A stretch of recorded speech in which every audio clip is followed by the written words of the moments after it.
You ever stare at your driveway at 2 in the morning and realize your whole marriage might be parked somewhere else? That question kept looping in my head while I sat alone in the dark with a glass of bourbon slowly turning warm in my hand. The TV flickered silently across the living room, throwing blue light over the walls Claire spent months decorating like something out of a magazine spread. Outside, the automatic sprinklers clicked across the lawn in slow rhythm, water hissing over perfectly trimmed grass in our quiet neighborhood outside Denver. Everything looked normal. Too normal. But my wife still wasn't home. Claire had texted me around 8:14 p.m. Girls' night. Don't wait up. Simple. Casual. The kind of message a husband isn't supposed to question after 12 years of marriage. At first, I didn't. I reheated leftover lasagna, answered a couple emails from one of my HVAC managers, and watched half a baseball game without really paying attention. Midnight came quietly. Then 1 in the morning. By 1:47, the ice in my glass had melted completely, and something ugly had started crawling around in my chest. I called her once. Straight to voicemail. I told myself her phone battery died. Called again 30 minutes later. Same result. The strange thing about suspicion is that it never enters through the front door. It slips in through tiny cracks. Little things you ignored because love makes excuses before it accepts reality. Claire working late more often. The phone always face down. New dresses she never wore around me. Her sudden obsession with gym memberships and networking dinners. Every time my gut tried to speak, my brain shut it down. Don't be paranoid, Ethan. Don't become that husband. So I stayed quiet. Men like me are good at staying quiet. I built my company from nothing but overtime, service calls, and winters spent fixing furnaces in houses colder than the outside air. I knew how to grind through discomfort. How to swallow stress and keep moving. But sitting there in that dark living room, staring through the front windows at an empty driveway, I realized something I hadn't admitted in months. My wife no longer felt like she belonged in this house. Around 2:30, I stepped outside onto the porch. The air smelled like wet concrete and pine trees drifting down from the hills. A neighbor's motion light flicked on across the street, then off again. Somewhere far away, tires hissed against wet pavement. I checked my phone one more time. Nothing. No missed calls. No explanation. No Claire. I remember looking down at my wedding ring under the porch light and feeling this strange numbness spread through me. Not anger. Not yet. Just that cold instinct men get right before bad news arrives. Like your body already knows something your heart hasn't caught up to. Eventually I fell asleep on the couch around 4 in the morning with the TV still glowing and my phone on my chest. Then at exactly 7:03 a.m., my phone vibrated hard enough to wake me instantly. One new message. Unknown number. No words. Just a photo waiting to be opened. And the second I saw Claire's face on my screen, I knew my marriage was over. For a second, I could not breathe. The photo filled my screen in cold morning light, while my living room sat completely silent around me. Claire was asleep against some man's chest in a hotel bed I did not recognize. Most of his face was cropped out, almost intentional, like whoever took the picture wanted me focused on her instead. Her blonde hair spilled across the pillow I did not buy. One bare shoulder showed beneath white sheets twisted around her waist. But it was not the hotel room that destroyed me. It was Claire's wedding ring resting against his hand like it belonged there. Under the image was one sentence. She said you would never notice. I stared at those words until they stopped looking like English. Then I read them again. And again. My thumb hovered over the screen while my heart beat so hard it actually hurt behind my ribs.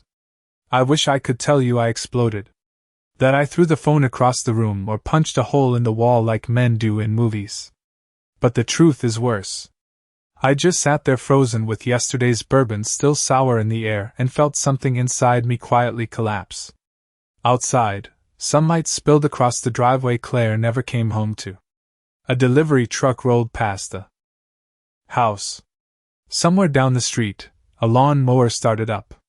Ordinary life kept moving while mine stood completely still. I zoomed in on the picture. Hotel lamp. Marble headboard.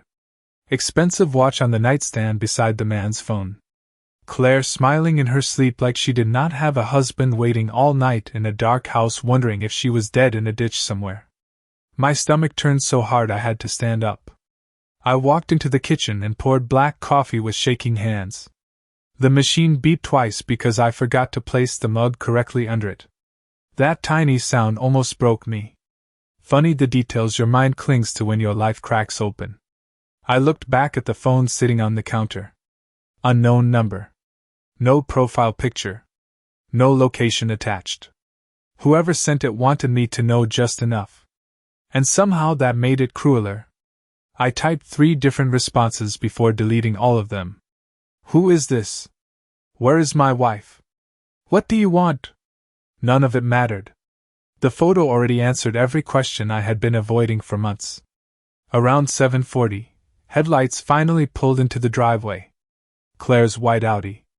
I watched through the front window as she stepped out wearing yesterday's black dress beneath a long coat. Sunglasses on despite the cloudy morning. One heel in her hand because apparently comfort mattered after spending the night somewhere else. She paused halfway up the walkway and fixed her expression before opening the front door. That hit me harder than the photo. Watching her prepare her face before seeing me. Like an actress walking onto a set. "You are up early," she said softly when she walked inside. Then she leaned forward and kissed my cheek. Same perfume. Same voice. Same woman I married. But standing there with that phone burning in my pocket, I realized something terrifying. Claire was either the best liar I had ever met, or she had been lying to me for so long it no longer felt like lying to her at all. Claire moved through the kitchen like nothing had changed. That was the part one could not stop watching. She poured herself coffee, kicked off her heels near the island counter, and started talking about traffic downtown. While I stood there holding the weight of that photograph inside my pocket like a piece of hot metal. Every movement looked practiced. Smooth. Comfortable. The same woman who used to dance barefoot in this kitchen while pancakes burned on Sunday mornings now stood 10 feet away from me carrying another man's hotel sheets on her skin. "You look tired," she said softly, opening the refrigerator. "Did you stay up waiting for me?" I almost laughed at that. Not because it was funny. Because hearing concern in her voice after what I saw felt unreal, like my whole marriage had slipped sideways overnight into something fake and carefully staged. I told her I could not sleep. That part at least was true. She nodded slowly, avoiding eye contact for half a second too long. Then she smiled. Claire always knew how to smile her way around tension. That smile used to calm me down. Back when our life still felt honest. We met 15 years ago at a 4th of July cookout outside Boulder. I was 27, sunburned from attic installs and carrying a cooler full of cheap beer. Claire showed up late wearing denim shorts and aviator sunglasses with that confident city energy that made every guy there notice when she laughed. She told me she worked in marketing for a small outdoor brand. I remember thinking she looked too polished for someone like me. Too sharp around the edges. But somehow she liked that I worked with my hands. She used to call me grounded. Said I made her feel safe in a world full of people pretending to be important. Back then we rented a tiny apartment over a dry cleaner that smelled permanently like detergent and hot steam. Summers were brutal because the air conditioning barely worked, and I was too stubborn to spend money fixing it myself after working 12-hour shifts all day fixing everybody else's systems. Claire would sit on the fire escape eating takeout noodles straight from the carton while I talked about building my own company someday. And she listened. Really listened. She believed in me before there was anything impressive to believe in. That is the part people never tell you about betrayal. It does not just destroy the present. It reaches backward and poisons the good memories too. By 35, I had 3 trucks, 7 employees, and contracts across half the county. We bought this house together. Claire cried the day we got the keys. Said it finally felt like we made it. But somewhere along the way, success changed shape for both of us. Mine looked like payroll checks clearing on Fridays and trucks lined up before sunrise. Hers started looking like rooftop networking events, expensive wine bars, and corporate conferences in cities she suddenly visited more often than home. At first it happened slowly. New friends. New clothes. New habits. Then came the distance. Conversations shrinking into schedules and reminders. Nights where she scrolled through her phone while I talked. Mornings where goodbye kisses started landing beside my cheek instead of on my lips. Looking back now, the signs were everywhere. But love has a dangerous way of turning warning signals into background noise. Claire stirred cream into her coffee and glanced at me carefully across the counter. "You sure you are okay?" she asked again. And standing there in that perfect kitchen we built together, I realized something cold and final. The woman asking me that question already knew the answer. The strange thing about betrayal is that once you finally see it, your mind starts replaying every moment you tried to excuse. That entire week felt like somebody turning the lights on inside memories I had been walking through blind for years. Claire left for work around 8:30 that morning wearing a cream blazer and sunglasses, even though the sky looked ready for snow. Before walking out the door, she paused beside me at the kitchen island and squeezed my shoulder gently. "Do not work too hard today," she said with that same calm voice I used to trust more than my own instincts. Then she grabbed her designer tote bag and disappeared into the garage. I stood there listening to her Audi pull out of the driveway while my coffee went cold in my hand. The second her car turned the corner, I pulled out my phone and opened that photograph again. There was something brutal about studying evidence in daylight. At night, fear still leaves room for denial. Morning kills it. I zoomed closer this time. Hotel artwork on the wall. Black marble lamp base. White robe hanging near the bathroom door. Expensive place. Not some random mistake after too many drinks. This looked deliberate. Planned. Comfortable. I looked at the timestamp attached to the image. 2:11 a.m. Right around the time I was sitting alone downstairs convincing myself not to panic. My chest tightened so hard I had to set the phone down. Then the memories started coming faster. 3 months ago Claire suddenly changed her gym schedule from mornings to late evenings because her trainer only had openings after work. 2 months ago she became protective of her phone in a way that felt almost theatrical. Screen always angled away. Notifications silenced. Random smiles at messages she never explained. I remembered standing beside her at dinner one night, while her phone lit up across the counter. She flipped it face down so fast she nearly knocked over her wine glass. When I asked who it was, she laughed and called me nosy. I laughed too. That part disgusted me now. The way I helped her hide things from me because I wanted peace more than truth. Around noon I drove to one of my commercial job sites across town, but I barely heard half the conversations around me. My foreman kept asking questions about duct orders while my mind replayed Claire's face in that hotel bed over and over again. Every detail felt sharper now. Last winter she started taking marketing retreats, almost every month. She bought perfume I never saw her wear around me. New black dresses. Matching luggage. Even her laugh changed around certain people. Lighter. Younger somehow. Like she became someone else the second she stepped into that corporate world downtown. And the worst part was realizing I had noticed all of it already. Men always know before they admit they know. We just bury it because the alternative feels like lighting your whole life on fire with your own hands. That afternoon, while checking invoices inside my truck, another memory hit me hard enough to make me stop breathing for a second. 2 weeks earlier Claire fell asleep on the couch with her phone beside her. A message preview flashed across the screen before it locked. Cannot stop thinking about last night. No name attached. No context. She grabbed the phone so quickly when she woke up that I almost questioned whether I imagined it. But I did not imagine it. I just chose silence because silence felt safer than hearing the answer out loud. Sitting there alone in my truck with cold wind rattling against the windows, I finally understood something painful. Claire had not become a different person overnight. She had been drifting away from me one decision at a time while I stayed busy pretending hard work could hold a marriage together all by itself. By Thursday, I stopped trying to convince myself there was still another explanation. The photograph changed something fundamental inside me. Not rage. Not revenge. Precision. That was the scary part. Once emotion burns itself out, all that remains is clarity. I started paying attention the way contractors inspect structural damage after a storm. Quietly. Methodically. Looking for cracks hidden behind clean paint.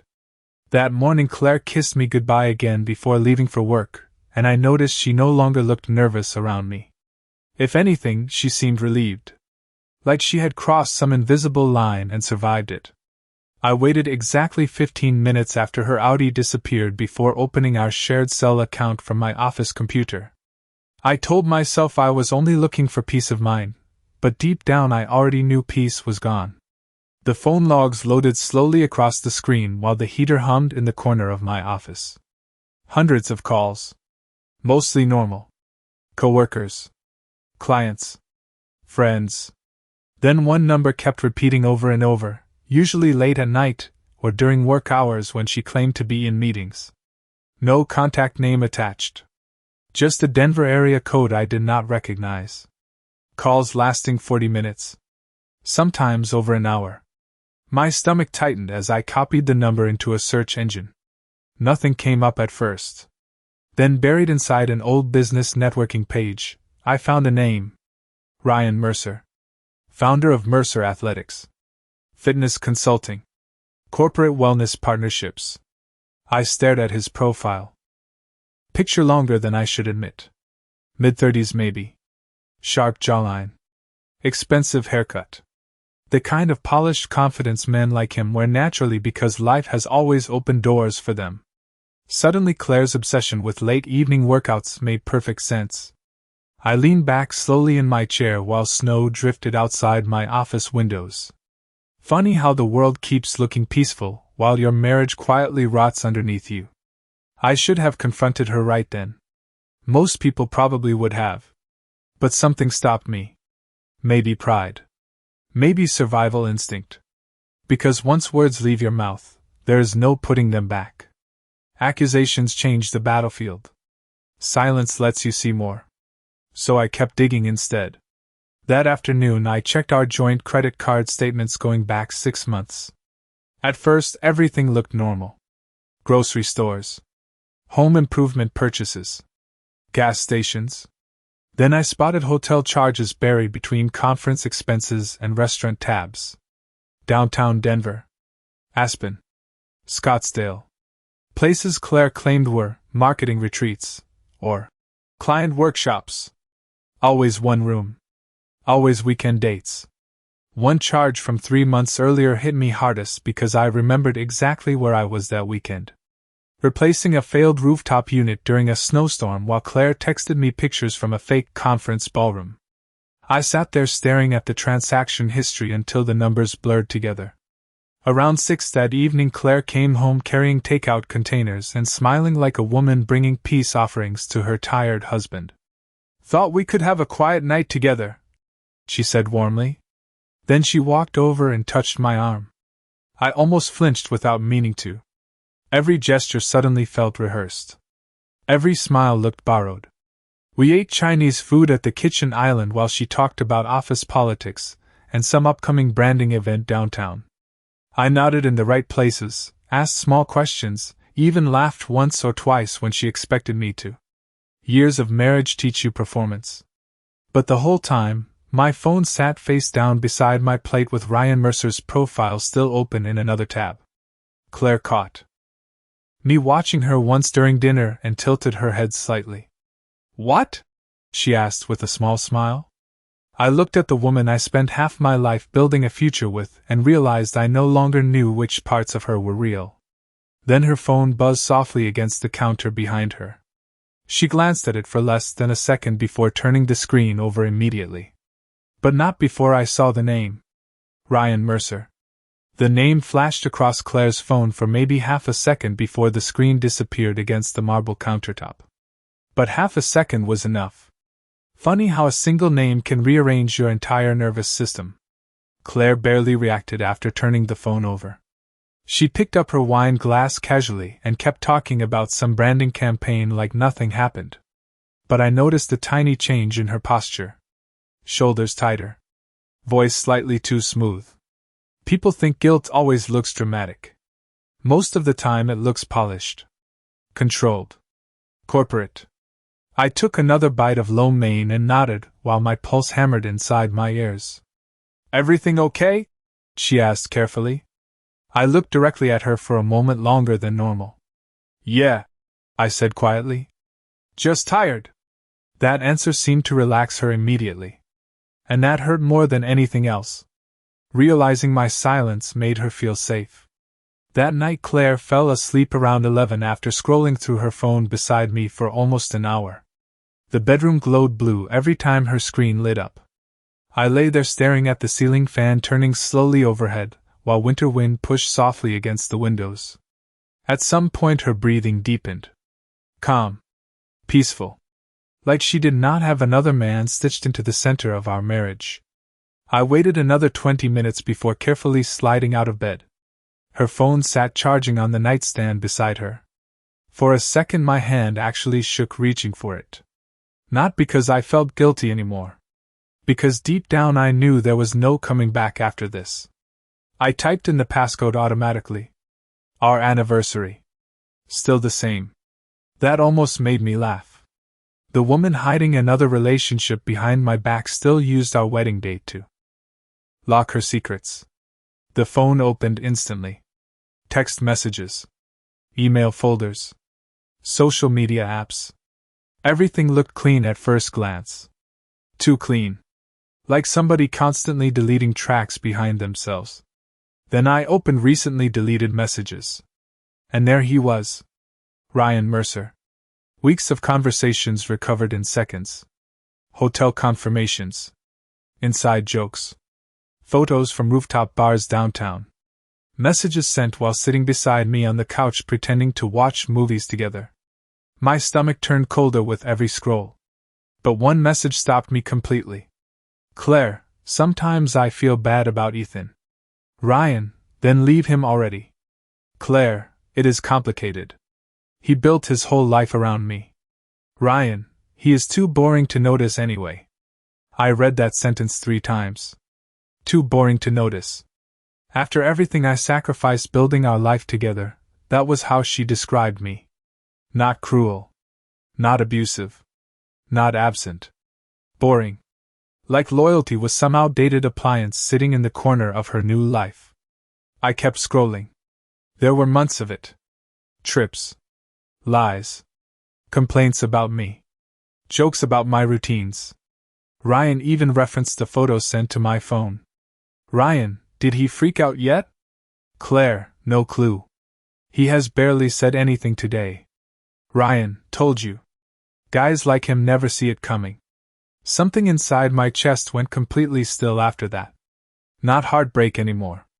Understanding. The photograph had not been an accident. It was entertainment for them. A private joke between 2 people who thought my trust made me weak.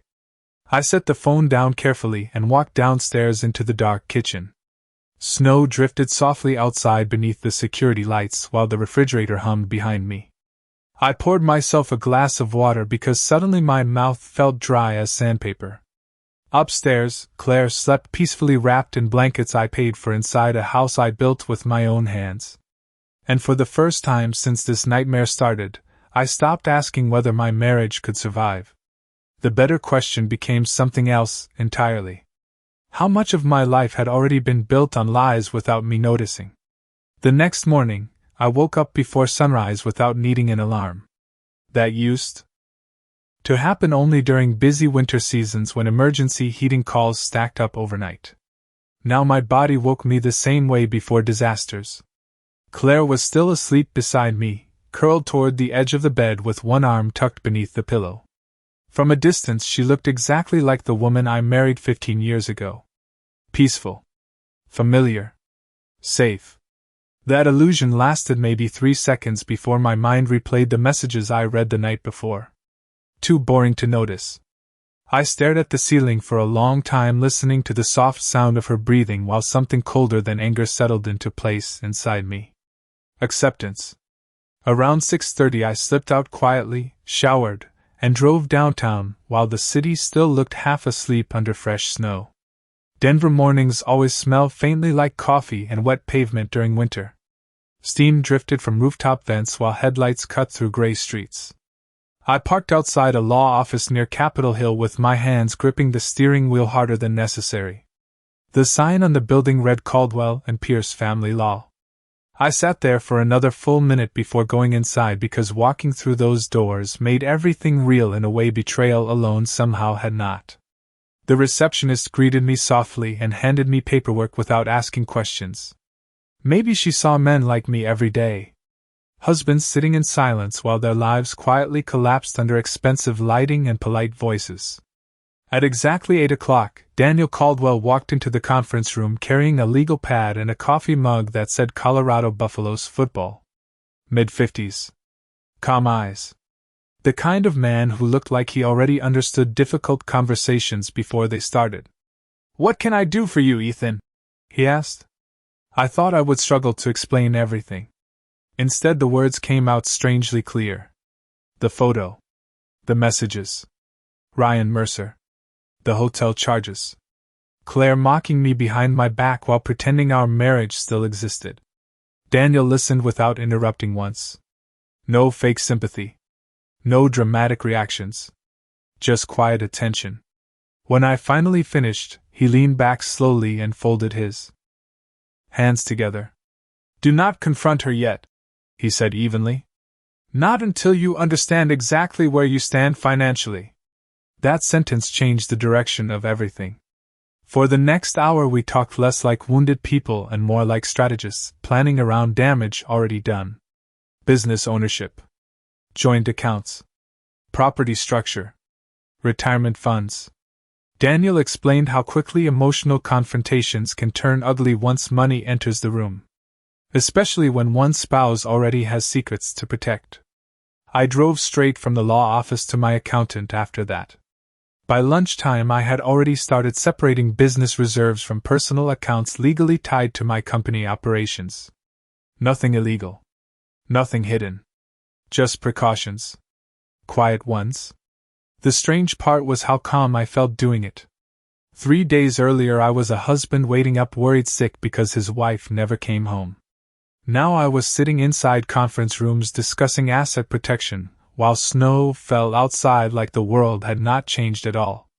That evening Claire texted asking if I wanted sushi for dinner because she planned to stop near our favorite place downtown. I stared at the message while parked outside my office warehouse watching employees close up for the night. The same woman secretly building another relationship was still asking me what kind of spicy tuna roll I wanted. I answered normally. "Sounds good. See you at home." Then I put the phone down and looked across the dark parking lot where my company trucks sat lined up under security lights. I built every piece of this life with my own hands. And for the first time since this started, I realized something important. Claire was not the only one hiding things anymore. By the second week, pretending became easier than feeling. That was the dangerous part. Claire and I moved through the house like a couple still functioning normally on the surface. Morning coffee. Dinner plans. Small conversations about groceries and whether the guest bathroom faucet still leaked. Meanwhile, hidden underneath all of it, our marriage was already dead. We just had not buried it yet. Daniel Caldwell advised me to stay calm until every document was ready. So I did exactly that. I gathered bank statements, property records, business ownership agreements, quietly copied every message and hotel receipt I could find. Every night after Claire fell asleep, I sat downstairs in the dim kitchen glow organizing pieces of my own collapse into neatly labeled folders. Funny how heartbreak eventually starts feeling administrative. Then Friday came. Snow fell steadily all afternoon, soft and heavy against the windows of my office while I finished reviewing the final paperwork Daniel prepared. Divorce filings. Asset protections. Recommendations for temporary financial separation. Everything clean. Legal. Controlled. I signed the last page around 4:15 with the same pen I used earlier approving payroll for 32 employees. Life keeps demanding ordinary tasks even while your personal world burns down quietly behind your ribs. Before leaving the office, I stopped by a print shop downtown and picked up copies of the hotel photographs and message screenshots. Holding physical evidence felt different somehow. Heavier. Real in a way digital betrayal never fully becomes until you can touch it with your hands. Claire texted me around 5:30 asking if I wanted to stay in because of the weather. Maybe open wine and watch a movie together. I stared at the message for a long moment before replying. Sounds perfect. When I got home, candles already flickered across the kitchen island and soft jazz played through the speakers Claire installed last year after redesigning the living room. The house smelled like rosemary chicken and expensive perfume. She stood at the stove barefoot in leggings and one of my old college sweatshirts, looking so familiar it almost hurt. "Long day?" she asked with an easy smile. I loosened my jacket slowly and nodded. "Something like that." We ate dinner while snow buried the neighborhood outside. Claire laughed twice during the meal. Told me a story about somebody embarrassing themselves during a client presentation. I even smiled once at the right moment. Performance. We were both professionals at it now. Halfway through dinner, Claire reached across the table and touched my hand gently. "I feel like we have been distant lately," she said quietly. "Maybe we should take a trip together soon. Just us." That nearly broke me. Not because I believed her. Because part of me realized she probably believed herself. People like Claire do not think of themselves as villains. They just keep building lies until they forget where truth ended. I stood slowly after dinner and walked into my office near the front hallway. When I returned, I carried a plain manila envelope in one hand. Claire looked up immediately. "What is that?" she asked lightly. I set the envelope down beside her wine glass without answering. The room suddenly felt smaller. Quieter. She opened it carefully at first, still calm. Then her expression changed the second she saw the first photograph. The color drained from her face so fast it looked painful. Hotel pictures. Screenshots. Printed messages between her and Ryan Mercer. Every secret laid flat under warm kitchen lighting beside half-finished wine and dirty dinner plates. Claire stared at the papers without moving for several seconds. Then finally she looked up at me with eyes wide and unfamiliar. "Ethan," she whispered weakly. I remember how still the whole house felt in that moment. Furnace humming softly through the vents. Snow tapping against the windows. Candle flames trembling between us. I looked at the woman I once trusted with every part of my future and realized something strange. The anger I expected never came. Just exhaustion. Deep and final. "I know everything," I said quietly. "And I am done pretending I do not."